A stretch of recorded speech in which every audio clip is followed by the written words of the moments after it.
Hi guys, this is Matthias, and in this video I'd like to share my initial thoughts of Donald Trump being shot at one of his rallies, this one in Pennsylvania. Now, in my opinion, what we witnessed here is history.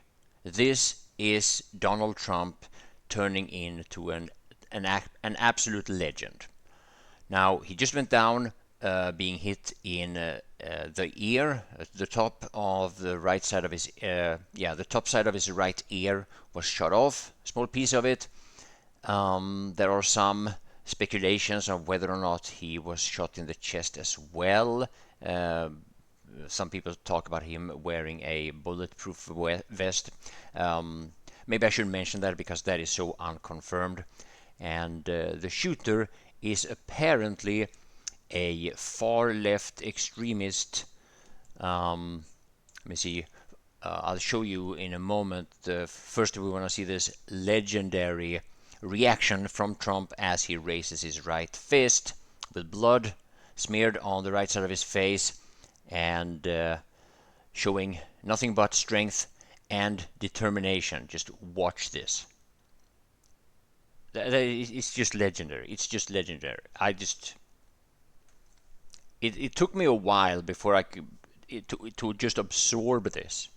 This is just amazing, and it's not easy to be a secret service agent in this moment. I'm sure.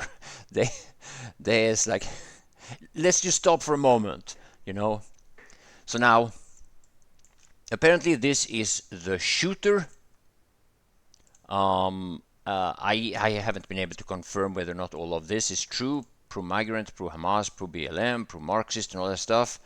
I've heard several people talk about it, and well, be that as it may, not surprising, but the thing that I just can't let go of, the one thing that has just bothering me this whole time, and that is what we see here.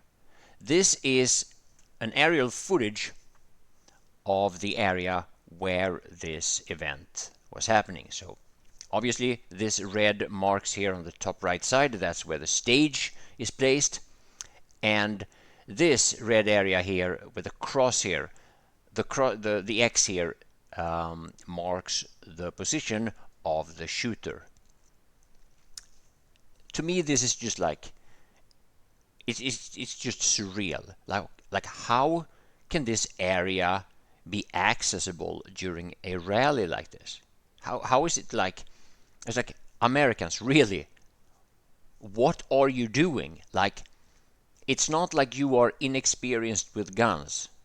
To be like, we, I guess we hold Americans a little bit to a little bit higher standard, especially in these cases, because you know, especially anything related to guns, right? And you know, with the political landscape being as toxic and diversive as it now is, polarizing, maybe I should say, maybe that's a better word. Like, all these rallies that we've seen throughout the years, I mean, most of them, to my knowledge, they happen in relatively urban areas, or many of them have. We've seen throughout the years, we've seen all these buildings surrounding the stage with hundreds of windows and all the countless of potential hiding spots for snipers and assassins. And here it's like an open field, and this one area with a few buildings is left unchecked.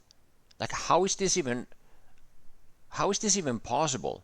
And it brings my thoughts back to the debate, the first and only debate that's been now between Trump and Biden for this election, where you know, when they were arguing about golf, this irrelevant stuff. But so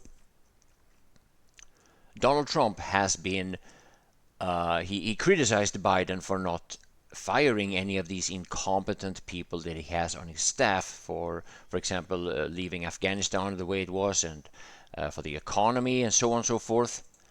And I can only imagine that some people are going to get fired for this, even though I don't think anybody has any doubt now, you know, after we now know that Trump survived and all that, that this is going to massively benefit him in the upcoming election.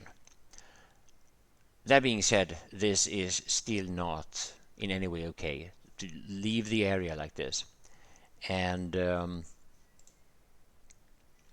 yeah, to mention something else also, like what do we what do we think? How do we think people are going to react to this? What are the expected reactions? Well, let's take a look at. I haven't even checked the stock market, but here's an interesting side note, which isn't really all that important right now, but I just want to mention it anyway. As we know, Biden is very anti-cryptocurrency with Elizabeth Warren and Gary Gensler and all the other goons, while Trump has been very clear and outspoken pro-crypto and pro-innovation related to crypto. And well, it seems to me that the crypto market has reacted with this being an event that is going to make it easier for Trump to be the president after the election. It's more likely to people in crypto that he is now going to win the election. So yeah, I will probably have to follow this video up with some more thoughts as I process this, because this is just legendary. Donald Trump have just become a legend. That's my take on this. Thank you for watching.